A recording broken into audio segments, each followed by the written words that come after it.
Boa noite a você que nos assiste na TV Floripa. Este é um programa da Associação Catarinense de Engenheiros que vai ao ar todas as terças-feiras a partir das 21 horas, com reprises às sextas-feiras às 20 horas e aos sábados às 19h30.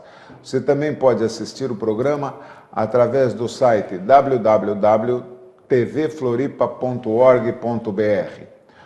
Este é um programa da Associação Catarinense de Engenheiros, entidade precursora do sistema Confea-CREA Mútua em Santa Catarina. Com 79 anos de existência, foi fundada em 1934.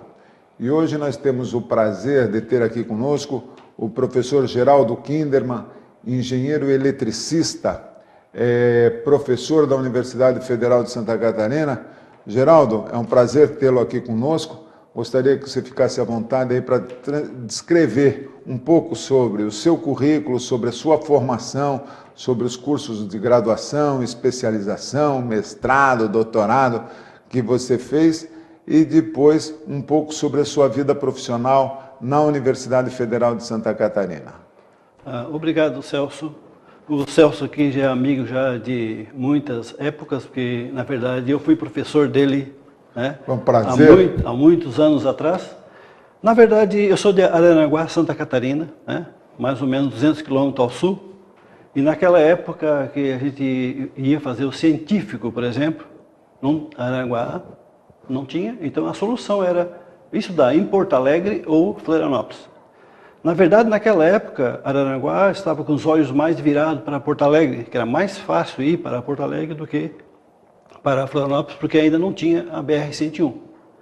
Então, mas na época eu optei estudar para Florianópolis, que a cidadezinha na época era pequena, né, mais tranquila. Então, eu fiz o curso na Escola Técnica Federal, e que a Escola Técnica, assim, na verdade, ela não prepara para vestibular, mas como nós estávamos preocupados em continuar o estudo, a gente estudou por si só e fomos fazer engenharia elétrica na Universidade Federal de Santa Catarina. Formamos ali em 75 e logo em seguida eu fui... Durante o curso você já voltou a dar aula na escola técnica ou não? Sim, quando eu estava na segunda fase de engenharia, eu já fiz um concurso na escola técnica, né? Passei e comecei a dar aula na escola técnica e logo em seguida já fiquei coordenador do curso de eletrotécnica da escola técnica. A escola técnica é uma escola, assim, como pode dizer, é uma mini universidade. É uma escola muito boa, onde... Ela se transformou de escola técnica hoje em universidade, né? Que isso é uma polêmica hoje, né, existente, porque na verdade no Brasil a gente precisa também de engenheiros e bastante técnicos, né? Muito técnico. E a escola técnica, ela, como se diz, ela mudou o nome várias vezes, mudou a sua concepção, a sua filosofia várias vezes, oscilou muito e parece que agora está voltando ao tempo antigo como era, né, naquela época, que é uma coisa muito boa. Mas então, estudando na escola técnica, depois, eu na verdade, naquela época que eu estava na escola técnica, na época que eu estava fazendo engenharia elétrica, eu dava aula na escola técnica, porque eu gostava muito de ser professor, e também dei aula 5 anos no curso pré-vestibular, né, de física. Então, isso, à noite eu dava aula de física. Como é que era o nome desse cursinho? Era o curso Universos. E depois também dei aula no CEPU. No CEPU, o Universo não existe mais, o CEPU ainda existe, mas não com a conotação de pré-vestibular, né? E depois, né, surgiu agora vários outros cursos, né, de pré-vestibular. Então, depois eu fui para a universidade, fui dar aula na universidade, ainda novo naquela época tinha carência de professor. Mas como nós éramos apaixonados em profissão da engenharia elétrica, eu comecei a dar na universidade aula de circuitos 1, circuito 2, e podíamos dizer que na universidade hoje eu dei 18 cadeiras diferentes, porque nós temos a prática de assim, trocar cadeira permanentemente. Em 2 anos trocar a cadeira para aumentar o horizonte, que isso é muito salutar, porque uma visão geral da engenharia, isso a gente pode passar maiores conhecimentos para os alunos. E também com isso eu consegui, né, angariar assim, vários conhecimentos, né, e na verdade escrevi 7 livros. né? 7 livros de acordo com a minha passagem na universidade. E na universidade, trabalhando na universidade, surgem muitas oportunidades, né? E eu trabalhei muito com a Eletrobras, né? A Eletrobras praticamente me requisitou, eu dei N cursos na Eletrobras. Existe aí uma diferença muito grande, né? Quando você está lá na universidade fazendo as disciplinas de graduação e depois você propiciar a possibilidade de fazer treinamentos como você fez para a Eletrobras, com um pessoal que já estava formado, já desenvolvendo suas atividades, com conhecimento, se tornando especialista em determinadas áreas da engenharia elétrica, né? Então isso também colaborou bastante com teu aperfeiçoamento como professor, né, Geraldo? Isso foi muito importante, porque a universidade não pode ficar isolada, né? E assim nós começamos a dar aula para engenheiros, já trabalhavam, né, 10 anos, 20 anos na profissão, e a gente aprendeu muito com eles, né? Nós demos aulas, inclusive você participou também, da Celesc, Eletrosul, e como todas as empresas do Brasil todo. E com isso a gente ficou conhecido também em todas as empresas e teve vários contatos que abriu o nosso horizonte na engenharia elétrica. E em todo o Brasil, praticamente, o nosso departamento, a nossa universidade é bem conhecida, graças a essa interatividade com a Eletrobras. O que o Geraldo coloca muito bem, desde ali da sua vinda de Araranguá para Florianópolis, e as facilidades que eram estudar mais no Rio Grande do Sul do que estudar em Florianópolis. E por isso, naquela época, nós também lutamos na Associação Catarinense de Engenheiros para trazer o primeiro curso de engenharia para Santa Catarina. Foi uma ação de engenheiros que eram presidente da CE, a diretoria da CE, que conseguiu em 1960 trazer à Universidade Federal cursos de engenharia para Santa Catarina. Antes, nós também tínhamos que registrar nossas anotações de responsabilidade técnica em Porto Alegre. Os engenheiros que aqui trabalhavam não tinham o CREA, e a ACE também conseguiu fazer com que nós tivéssemos aqui a sede do Conselho Regional de Engenharia e Agronomia, que esse ano completou 55 anos de existência em Santa Catarina. Então, a CE desenvolve um trabalho muito grande. E também, Geraldo, quando você fez o teu curso de graduação, tinha uma cadeira que você passou a dar, mas você não estudou essa cadeira, que era aterramento elétrico, né? Que era uma cadeira que veio depois também da minha formação, e você, então, depois acabou fazendo isso, dando essa disciplina, e essa também é uma das atividades que a CE desenvolve, que é o desenvolvimento técnico e científico depois de formado. Então, a gente promove muitos cursos, muitos treinamentos. Após você estar formado, você tem uma possibilidade de fazer o seu desenvolvimento profissional lá na Associação Catarinense de Engenheiros. E um dos primeiros livros que você escreveu foi o Choque Elétrico, né? Você nos fala um pouco sobre choque elétrico, por que ele acontece, como é que é a reação no cidadão.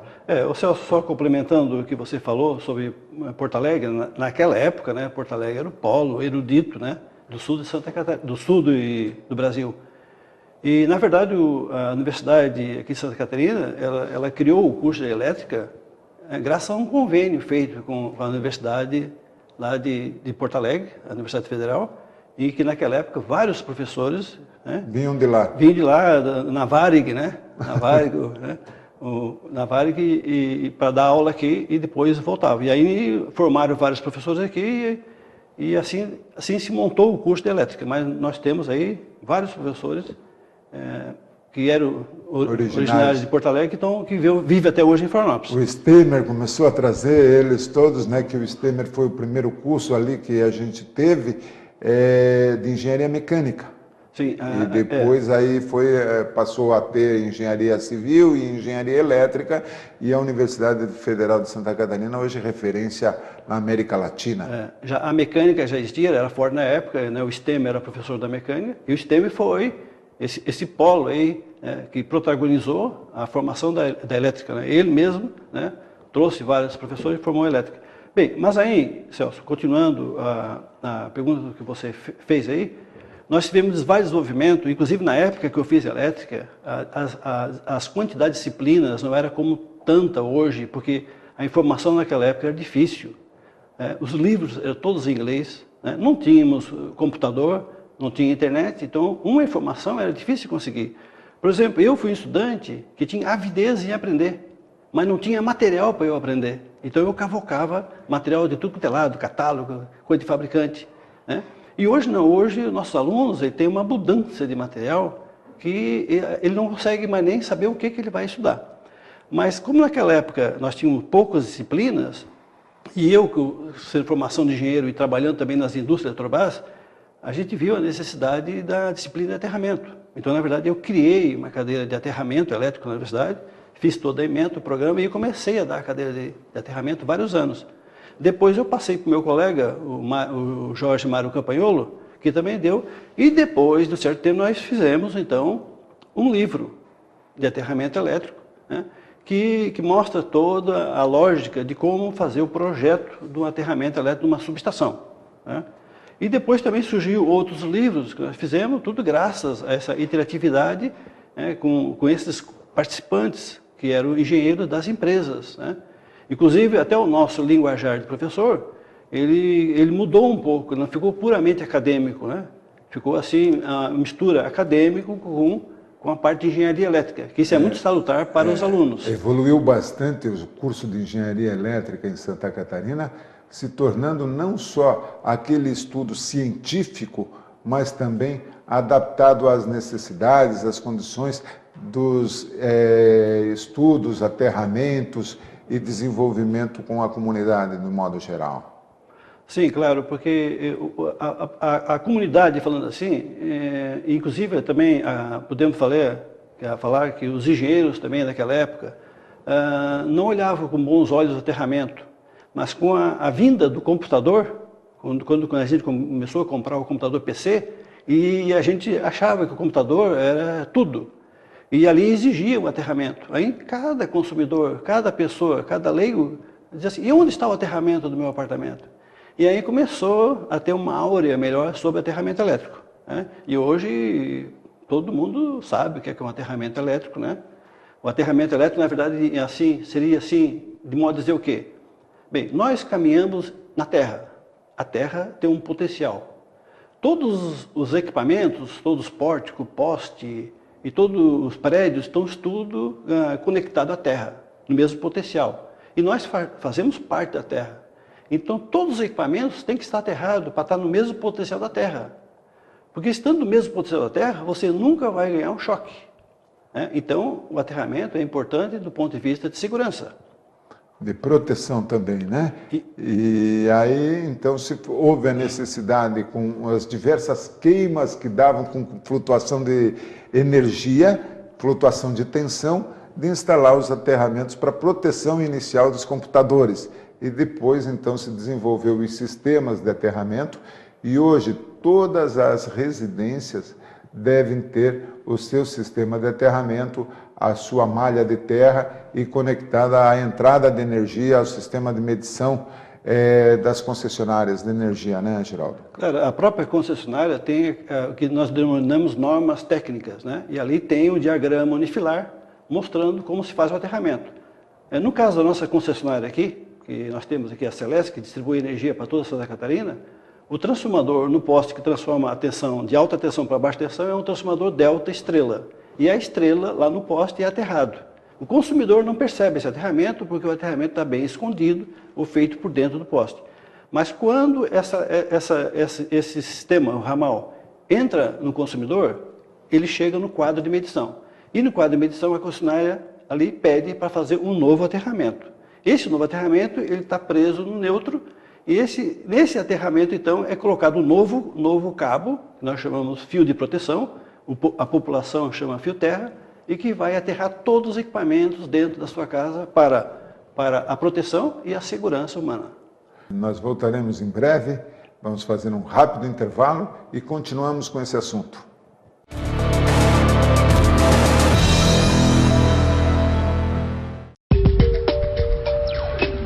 Em todos os lugares onde houver uma atividade que exija conhecimento e responsabilidade, tem o trabalho de um profissional do CREA.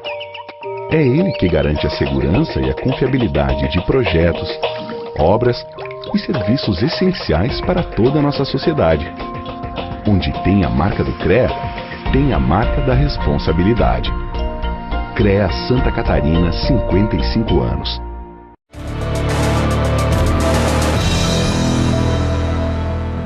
Estamos de volta com o programa ACE na TV Floripa.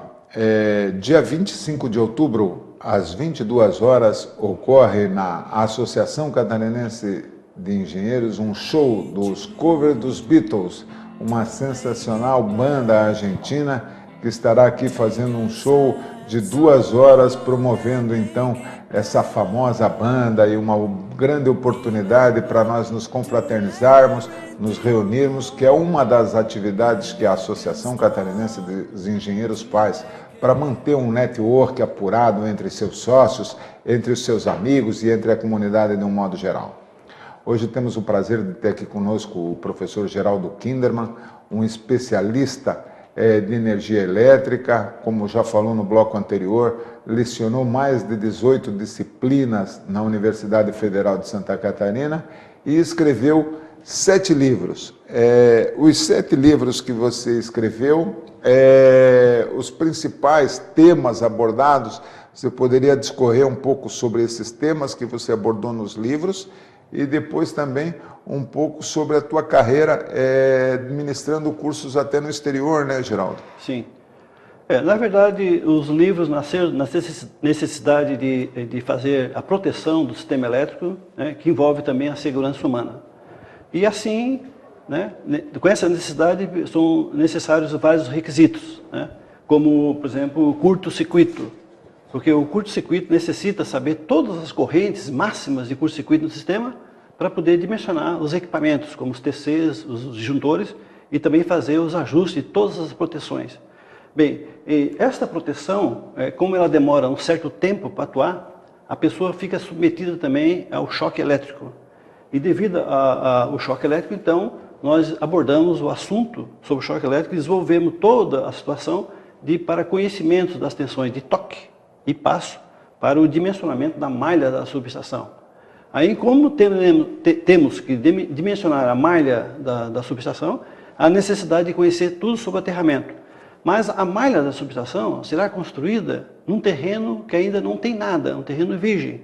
Então, há necessidade de fazer as medições e fazer todo o projeto da malha de terra, teoricamente, no projeto.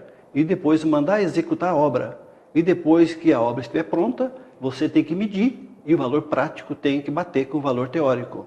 E aí você vê como é importante, durante todas essas fases, você ter um profissional habilitado para executar os projetos, para fazer os estudos, para definir o tamanho e a forma de como deve ser essas malhas de terra, como deve ser essas proteções e como deve ser um projeto elétrico completo.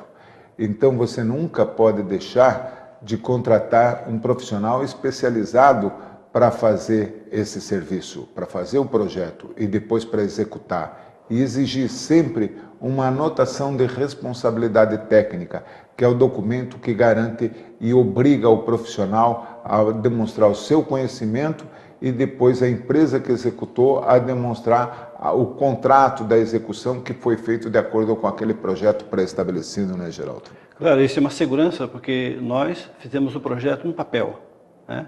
E esse projeto tem que ser executado exatamente de acordo com todos os cálculos, né? E se não for assim, a obra executada não espelha realmente o que você projetou. E aí é um problema, né? E o executor, na verdade, para ele tirar a responsabilidade dele, ele deve executar exatamente de acordo com o projeto. Porque o projeto tem RT. O executor também tem RT. São responsabilidade técnica que, se der um problema no futuro, né, o CREA, mesmo assim, com a sua auditoria, vai tomar o projeto IRT e vai ver quem é a responsabilidade. Por isso a importância do bom profissional para fazer um bom projeto e uma boa empresa para fazer a boa execução. Tá. É uma das coisas que você abordou, nós vínhamos abordando no tópico anterior do nosso programa, sobre aterramento, sobre o condutor de proteção, E hoje nós temos aí uma tomada de 3 pinos. Antigamente era uma tomada de 2 pinos. Hoje diversos equipamentos que a gente compra ou se vem do exterior é 2 pinos. E essa política começou aqui no Brasil, né? Eu acho que foi um pioneirismo do Brasil a implantação dessa norma brasileira que recomendou a utilização dos 3 pinos e ainda não está uma padronização mundial sobre o assunto. Na tua opinião, foi um procedimento bom para o Brasil? Foi um procedimento que todo o mundo deve passar a adotar? Isso foi ótimo. Inclusive, isso foi uma das minhas preocupações. Em todos os cursos sempre se pediu. Porque no Brasil existiam tomadas e plugs de todos quanto é tipo. E fica difícil, então, a população saber o que usar. Aí foi feita uma norma, que foi a NBR 14136, né, que, na verdade, regulamentou esse processo. Já está em vigência, você pode ver, em qualquer loja de material elétrico, só tem essas tomadas e esses plugs para vender. Ela tem 3 pinos, inclusive tem uma reentrância para que você pode fazer o encaixe. O encaixe você tem que fazer um encaixe forte e assim diminui, né, a possibilidade de você levar choque. E essa tomada, quando fica encaixado, também não sai fácil. E não entra poeira, não entra água, então aumentou muito a segurança e disciplinou, né, o uso de todos os equipamentos elétricos, porque o fabricante tem que agora fazer o plug, a tomada de acordo com a norma brasileira. E de acordo com esses plugs e de acordo com essas tomadas novas, dificilmente uma criança, um neném chega ali e consegue colocar o dedo ali e tomar um choque. Então, se fez tudo isso buscando salvar vidas. E hoje o Brasil é pioneiro nessa atividade, nessa padronização, e está tornando, então, todas as instalações novas a execução de acordo com essa normativa, né? Tu vê ainda, só para complementar um pouco, porque quando você viaja para o exterior, você vai encontrar outro padrão. Porque o padrão brasileiro, ele está um pouco diferente dos outros padrões do país. Na verdade, não existe um padrão mundial. Cada país adota assim. Então, quando a gente vai viajar, a gente leva um adaptador universal, que tem várias possibilidades de conexão. Eu já tive vários problemas em viagem em que eu não pude usar o meu equipamento que eu levei. E a Associação Catarinense de Engenheiros promoverá nos dias 29, 30 e 31 de outubro agora um curso de proteção de sistemas elétricos de potência que será ministrado pelo professor Geraldo Kinderman. É uma oportunidade ímpar para todos os profissionais da engenharia poder realizar esse curso. Na Associação Catarinense dos Engenheiros, esse curso estará sendo realizado a um custo que, para sócio da ACE, é de R$ 230. É um preço que só pagará os 2 livros que você receberá neste treinamento. Para quem não é sócio da ACE, o custo é de R$ 490. Esse curso fora da Associação Catarinense, em qualquer outro lugar, é para mais de R$ 1.500. Então você não deixe de participar e aproveite a oportunidade que a Associação Catarinense de Engenheiros está lhe dando para você fazer um curso com um mestre de tamanha importância, de tamanho conhecimento como o Geraldo Kinderman, que quero homenagear hoje aí na semana do Dia do Professor. Meus parabéns, eu considero ele um dos meus melhores professores na graduação da Universidade Federal de Santa Catarina. Tive o prazer de ser aluno do Geraldo e realmente ele naquela oportunidade ministrava a cadeira de Circuitos Elétricos 1, estava começando a carreira dele de professor na universidade. Mas, Geraldo, você já deu cursos aí no exterior também, né? Por onde você andou? Celso, como você falou, esse curso de proteção, na verdade, esse curso eu já dei em várias empresas do Brasil e os outros cursos também, eu praticamente já dei em todas as empresas do Brasil e também várias empresas na América do Sul e outros também na África também. Na África também? Na América do Sul, eu dei curso no Uruguai, no Chile, no Paraguai, na Bolívia e no Peru. Assim, eu podia dizer que eu dei mais de 40 cursos já aqui na América do Sul, né? E na África eu dei 4 vezes diferentes, né? Eu dei curso lá em Moçambique. E assim, aí seminário e palestra, e outro também, de palestra também, e outros países. Mas aqui no Brasil, por exemplo, uma palestrazinha que é muito solicitada é essa de choque elétrico, principalmente na Semana de Segurança, a CIPAT, né, que todas as empresas têm, né, regulamentada que tem que fazer a CIPAT uma semana, e como o nosso setor é eletricidade, e a eletricidade produz, né, um problema de segurança muito grave, que é o choque elétrico, em que a pessoa pode morrer na hora. Então, o conhecimento de choque elétrico, podemos dizer assim, que é um dever básico, né, de todo eletricista saber bem, né? E esse curso também de proteção, né, é um curso, porque a área de proteção, hoje, ela abriu muito o seu leque devido ao relé digital. Então, hoje está se fazendo muito estudo, mestrado, doutorado, tudo na área de proteção, que abriu muito o leque, e hoje nós damos um curso, e o curso tem que ser muito rápido, porque o conteúdo é muito grande, né? Então, esse curso, na verdade, seria dividido em 2 cursos, né?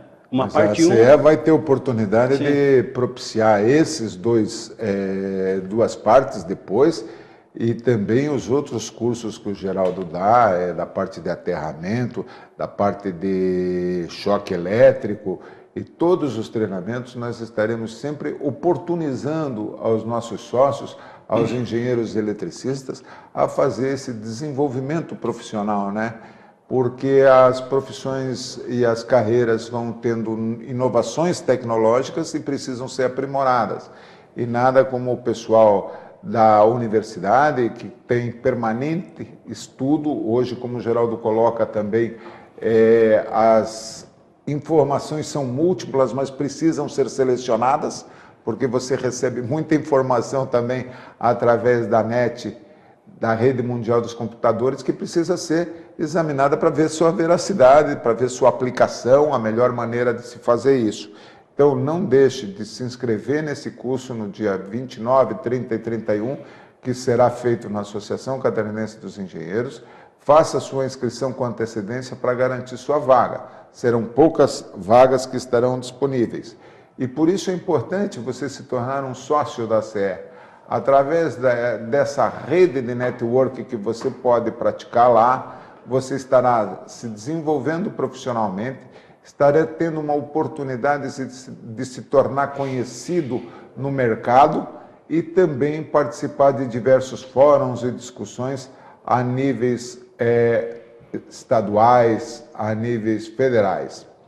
Geraldo, a respeito ainda de mais algum livro, mais alguma informação que você julga importante, fique à vontade aí para colocar para nós, para descrever o que você julga importante ainda. Ok, Celso, nesse curso de proteção, né, que será ministrado pela ACE, vai ser disponibilizado para os participantes esse livro de proteção, volume 1, e o volume 2 que eu não tenho aqui para mostrar. E na continuidade, então, seria o livro de proteção, volume 3. Né? Nesse livro de proteção, volume 3, nós temos aqui a proteção de geradores, a proteção de barras, a proteção de reatores e a proteção de banco capacitores. Né? Todos os livros têm uma continuidade, uma lógica para ensinar proteção. Né? Porque, às vezes, também, o professor, na verdade, o que ele é? Ele é um mediador. Porque, na verdade, o assunto existe. Então, você pega, né, e compila de uma maneira para que quem quer aprender, aprende de maneira mais fácil e numa sequência lógica, né, para poder passar o conteúdo para o leitor que está usando o livro. É importante, então, que tudo isso a gente consegue fazer na Associação Catarinense de Engenheiros através do Conselho Regional de Engenharia e Agronomia, o nosso CREA, e através também da Mútua, a Caixa de Assistência dos Profissionais, que em parceria nos propiciam a oportunidade de trazer o professor Geraldo Kinderman, trazer outros especialistas para participar desses treinamentos, dessas atividades que são muito importantes para o aperfeiçoamento técnico e científico dos profissionais da engenharia. Não deixe de entrar no site da ACE, www.ace-sc.com.br, e lá verificar as informações de como se tornar sócio. de como fazer para fazer a sua inscrição neste curso e também acompanhem a ACE através das redes sociais, através do Facebook, através do Twitter, e tenha sempre qualquer contato, qualquer necessidade, estamos lá à sua inteira disposição. Nosso muito obrigado ao Geraldo, a sua participação, ao seu apoio aqui, trazendo aí o nosso